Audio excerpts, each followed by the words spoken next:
Hi, my name is Thomas Wang. Today I'm just going to give a little lesson on the basics of hardware for a computer. And I bring up all this tech because my monitor screen recently had an issue where it went black. So I had to do a lot of surgical operations for like 4 or 5 days. And I had to really remember all that crap about technology and all the hardware in the computer that I all forgot. So now I'm just here to give a little lesson, the basics, not complex. It should be pretty easy to understand. And to start it off, I'll go with the CPU, otherwise known as the Central Processing Unit. This is what most people refer to as the brain of the computer, because it does exactly what a brain would do in a human body. The thinking, yeah, basically just the thinking. It does all the thinking. Basically, if you didn't have a brain, you'd be a dead corpse, and that applies perfectly for a computer as well. If you had no CPU, the computer can't do crap because it has nothing to take in, process the unit, or process the information, CPU, Central Processing Unit. If it can't process information, it can't do crap. That's why people call it the most important part, but I'm not going to say most important because you kind of need every part for the computer to work. So it's an important part though. Don't get me wrong. It's definitely, arguably, the most important part. And you definitely, if you're like ranking which parts to prioritize, CPU is definitely like one of the top things on the list. Because without a CPU, if you can't have a good brain, then nothing else is going to work well. And then, yeah, that's basically the CPU. I call it the brain. Moving on, there is also the GPU, which is the graphics card, and I'm assuming GPU stands for Graphics Processing Unit. And this is what's responsible for the screen, the monitor of your computer. It's self-explanatory in the name. It gives you your graphics, which is basically all you need to know. What you need to know. The monitor plugs into the graphics card, so without a graphics card, you don't have a screen, and without a screen, you don't have a computer, really. It's pretty important. Like, when you think about it, it's only, like, important, it's only a high priority to get a good one.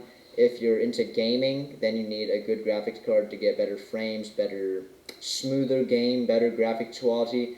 But if you're just using a computer for the heck of it, for boring normal computer usages, you don't really need a GPU. Like any GPU can basically handle the basics. But if you're into gaming, then yeah, like blow all your money on a freaking crazy GPU. You'll get amazing frames. But moving on, the RAM. The RAM is also known as the memory. I never knew why it's called that. Actually, I do know why it's called that. I had to Google this one because I forgot it since it's the most forgettable part. It's called the memory because it's short-term memory. This stuff stores like information that you need to use quickly. It's basically what makes your computer faster. If you had crap RAM or memory, then it takes forever to load stuff. It's the speed. It makes everything faster. That's why it's important to get good RAM so it can like process the data faster, and then you can like get stuff to load faster. Basically, the RAM is the loader guy. It makes stuff faster. That's all you need to know. And then next there is also the hard drive, which also known as storage. Pretty self-explanatory. It stores your files. So the more better your hard drive is, the more files you can store. And yeah, that's basically all the hard drive is. It's just the storage. And then I guess the last part is the motherboard, which I call the body of the computer. Because it really is the body. It holds everything together. You put all the parts into the motherboard, it takes in all the parts, it takes in all their functions, it brings it all together and spits it onto your screen. And then from your screen you do random crap. And the motherboard, yeah, it's the body. It brings everything together. It's not necessarily important. It doesn't actually do any unique functions on its own. It just takes the functions of the other parts, brings it all together, and spits out a computer. It's kind of important. Obviously, if you want to spend money on a motherboard, it's like you don't need a good one because in the end, any motherboard will connect all the parts. But there are certain motherboards that aren't compatible with like certain CPUs, so be careful of that. But anyways, those are the basics of a hardware for a computer.